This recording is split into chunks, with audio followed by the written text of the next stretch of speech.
Buen día, hermanos. Dios les bendiga. Junio 11. Ningún cúmulo de culpa o vergüenza puede hacer lo que la gracia puede hacer.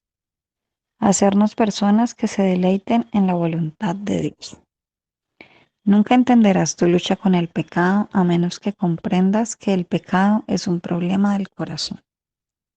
No es un problema de la conducta, aunque sí está relacionado con ella. No es una tentación, aunque es una causa de ella. No es una situación o lugar, aunque ahí es donde se expresa. El pecado es un asunto del corazón. Déjame explicarte lo que esto significa. La Biblia usa muchos términos para hablar de tu ser: interior, ser espiritual, reflexión, deseos y motivación. Pero todos estos términos están reunidos en un gran término colectivo: el corazón.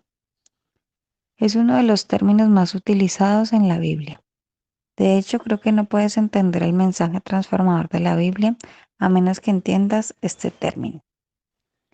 Esta es una definición para tener en mente al leer tu Biblia.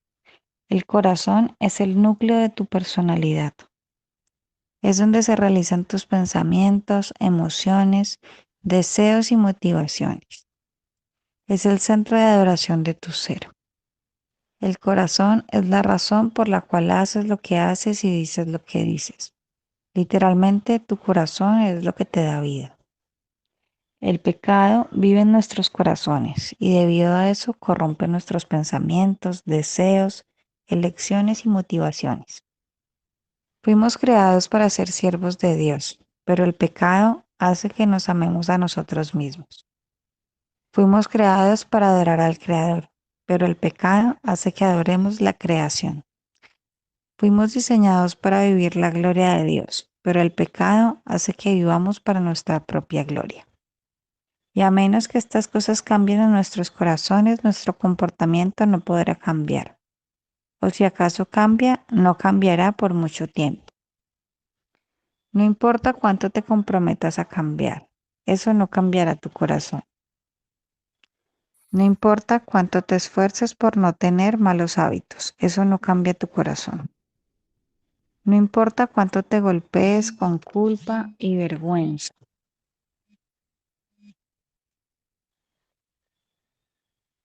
eso no podrá cambiar tu corazón. No importa que huyas de ciertas situaciones, lugares o relaciones, eso no tiene poder para cambiar tu corazón. No puedes huir del pecado porque no puedes huir de ti mismo. Los actos más escandalosos de penitencia son imponentes para hacer lo que es necesario: transformar el corazón. Entonces tú y yo solo tenemos una opción. Es la única opción que tiene sentido. Todo lo demás es locura.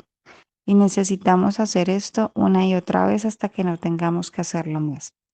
Necesitamos correr a la gracia de Jesús, correr para ser perdonados, correr para ser fortalecidos, correr para ser transformados, correr para ser liberados. Corre, corre. Nunca dejes de correr a la gracia hasta que Jesús te haya llevado al lugar donde no necesitas correr más. Para profundizar, Marcos 7, del 1 al 23. Eh, Muchas gracias, hermana, y muy buenos días, mis queridos hermanos. Que la gracia y la paz de nuestro Señor Jesucristo estén con todos nosotros en esta mañana. Mis amados hermanos, yo considero que cada devocional que desarrollemos es un mensaje especial de parte de Dios para cada uno de nosotros. Y como lo dijo el pastor, eso no lo preparamos nosotros, esto lo tiene preparado el Señor. Y en este caso es muy preciso en el hecho que debemos entender que ningún cúmulo de culpa o vergüenza puede llegar a ser lo que la gracia hace verdaderamente. el hacernos personas que nos deleitemos en la voluntad de Dios. Y la verdad, creo que nunca entenderemos nuestra lucha con el pecado, a menos que comprendamos que el problema del pecado es un problema del corazón, no es un problema de la conducta humana, a pesar de que está relacionado con ella. El pecado es un asunto de nuestro corazón. Podemos observar que la Biblia usa muchos términos para hablar de nuestro ser interior, de nuestro ser espiritual, de nuestra reflexión, de nuestros deseos, de nuestras motivaciones, pero todos estos términos están resumidos en un gran término colectivo que es el corazón. Y como lo dice el devocional, es uno de los términos más utilizados en la Biblia.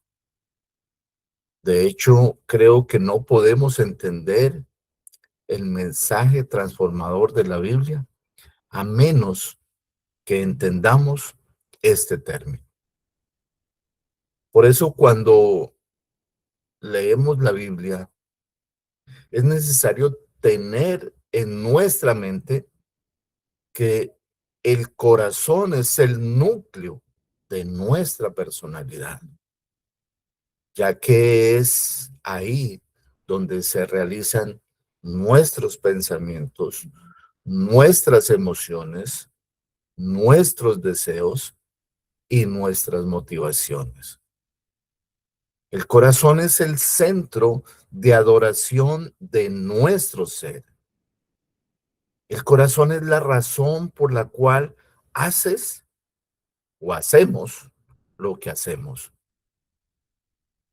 Y decimos lo que decimos. Literalmente nuestro corazón es lo que nos da vida.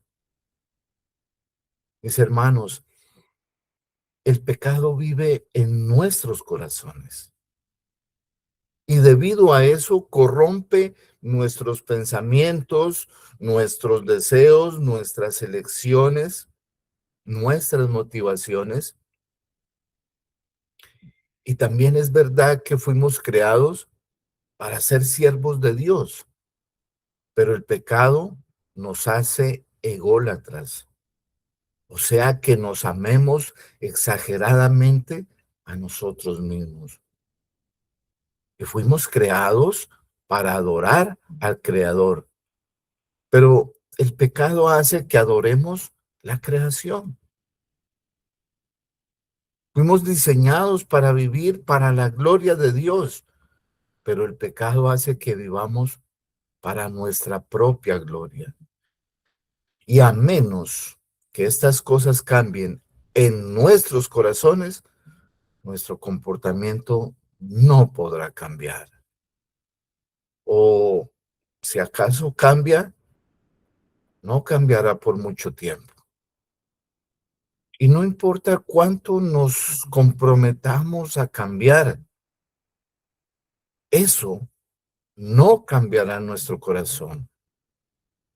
No importa cuánto nos esforcemos por no tener malos hábitos, eso no cambia nuestro corazón. No importa ni cuánto nos golpeemos por la culpa y la vergüenza, porque eso no cambia tampoco nuestro corazón. Y no importa que huyamos de ciertas situaciones, que huyamos de ciertos lugares o de ciertas relaciones, eso no tiene poder para cambiar nuestro corazón.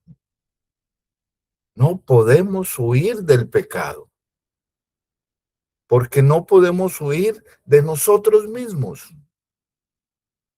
Los actos más escandalosos de penitencia son impotentes para transformar nuestro corazón.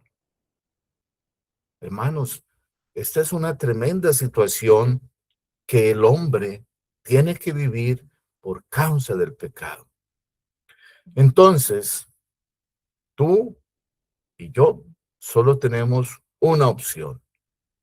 Y es la única opción que tiene sentido. Todo lo demás es locura. Y necesitamos hacer esto una y otra vez hasta que tengamos que, hasta que no tengamos que hacerlo más. Y como lo dice el devocional, no nos queda sino correr a la gracia de Jesús. Correr para ser perdonados, para ser fortalecidos, para ser transformados y para ser liberados. Hermanos, nunca, escúchenme bien, nunca dejemos de correr a la gracia hasta que Jesús nos haya llevado al lugar donde no necesitamos correr más. Y la verdad, mis hermanos, es que estamos viviendo en una época donde estamos preocupados por las apariencias. Las personas suelen medir la espiritualidad por lo que se ve, como la asistencia a la iglesia, como ciertas prácticas religiosas, e inclusive la forma de vestir o las tradiciones. Sin embargo, Jesús dirige nuestra atención, nuestra realidad mucho más profunda, que es el estado del corazón.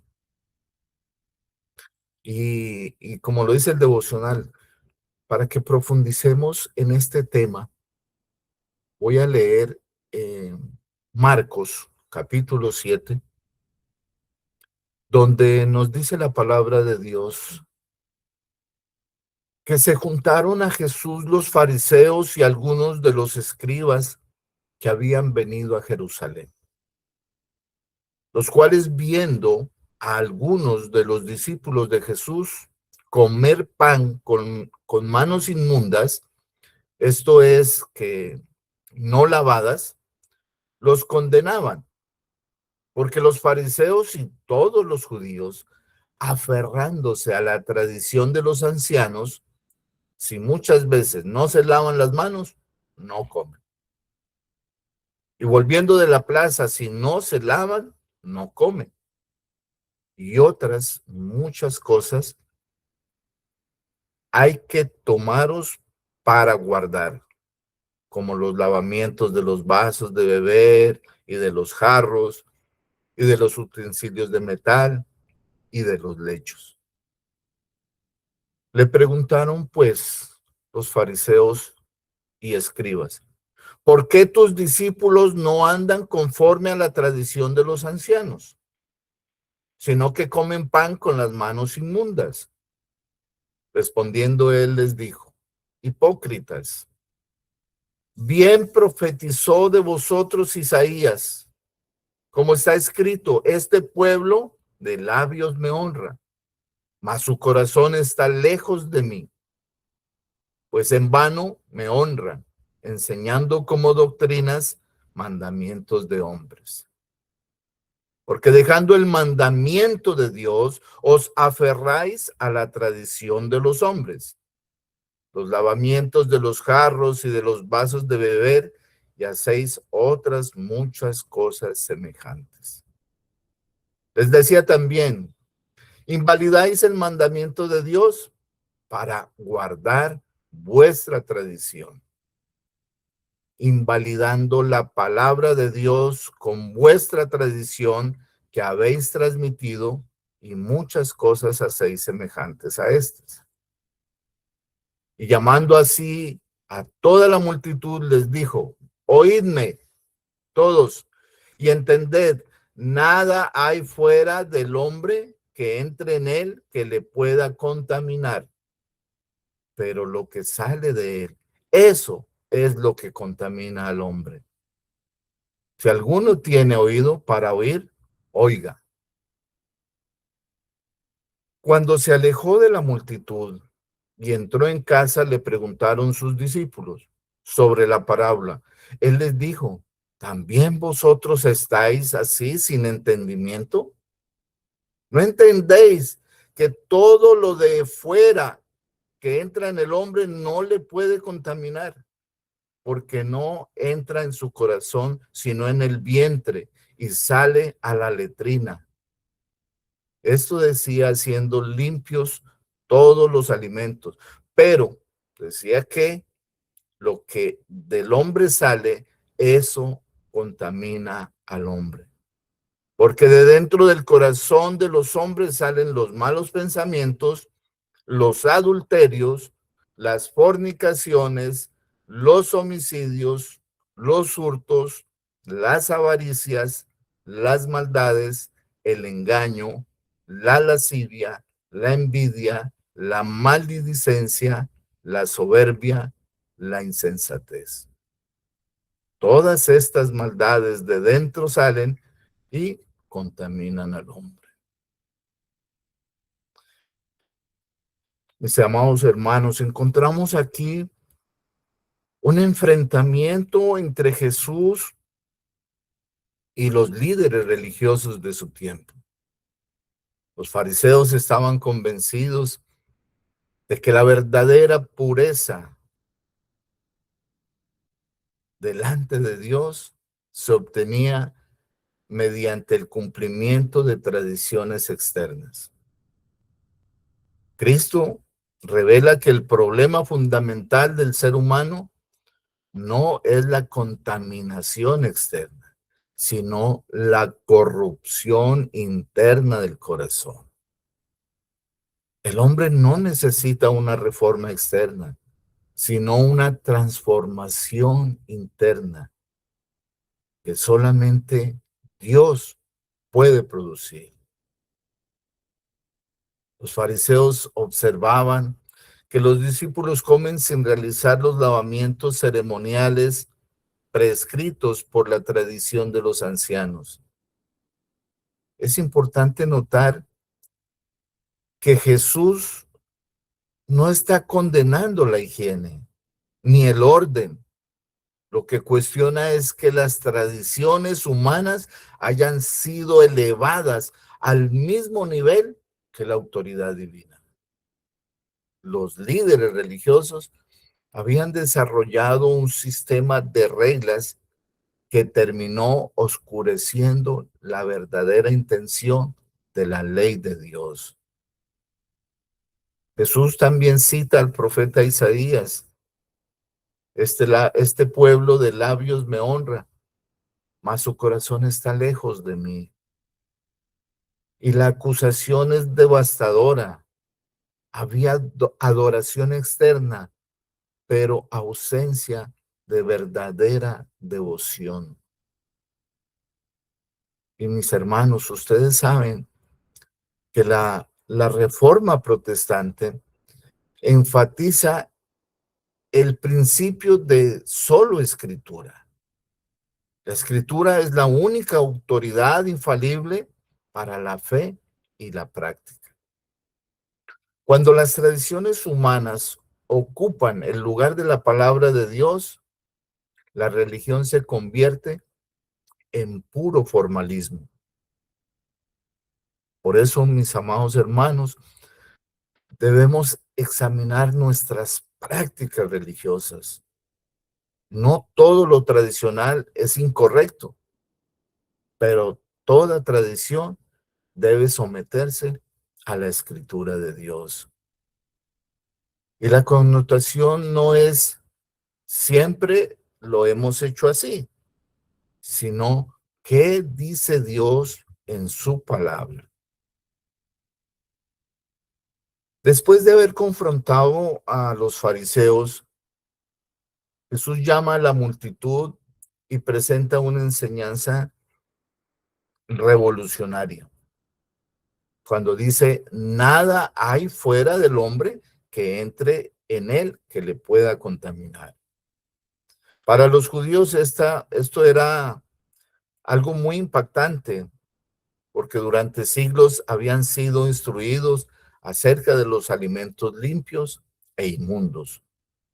Sin embargo, Cristo está mostrando que la verdadera contaminación moral no produce, no procede de objetos externos.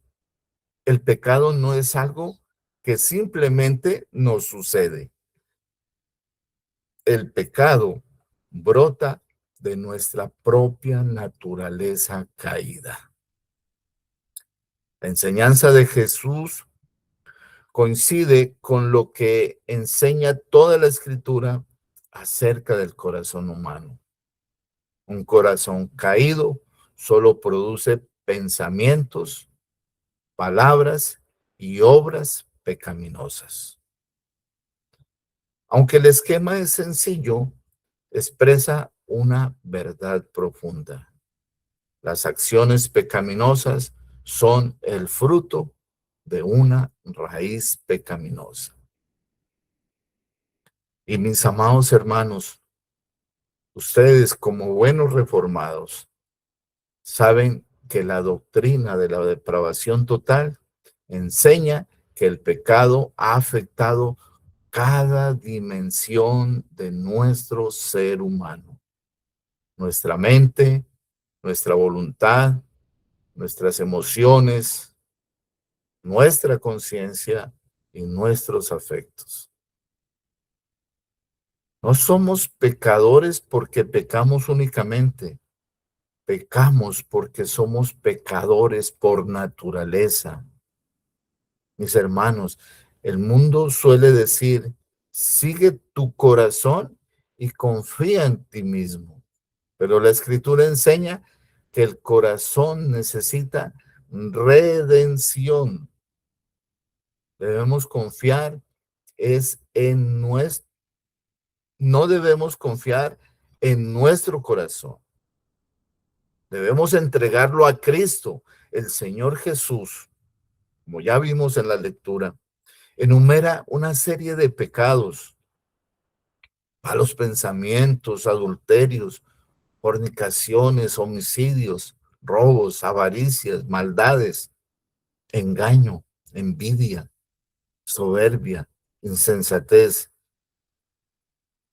Esta lista demuestra que el problema humano es universal.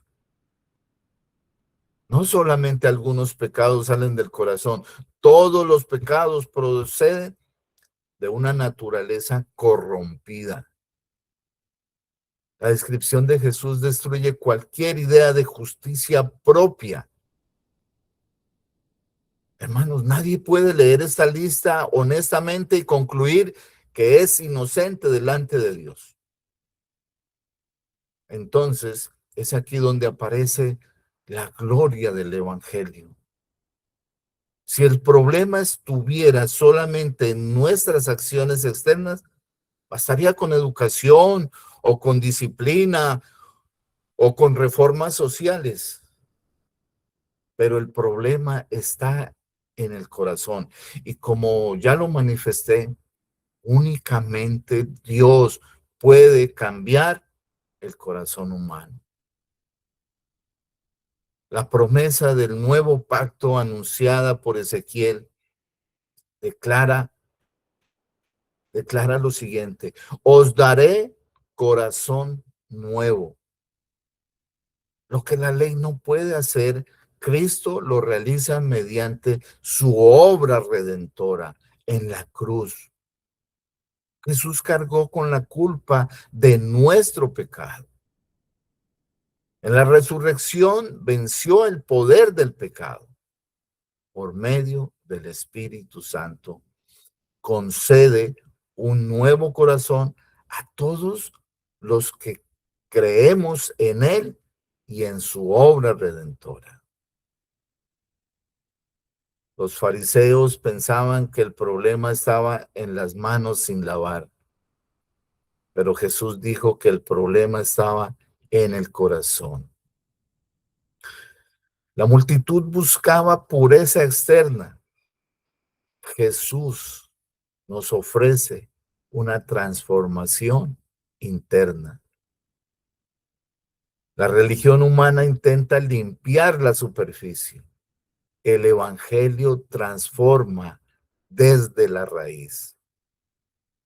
Por tanto, la pregunta principal en este pasaje no es ¿qué tan religiosa es una persona? La pregunta es, ¿ha sido transformado nuestro corazón por la gracia de Dios en Cristo? Porque donde hay un nuevo corazón, habrá una nueva vida. Mis hermanos, si aún no has confiado en Cristo, reconoce que tu necesidad más grande no es mejorar tu conducta, sino recibir un corazón nuevo.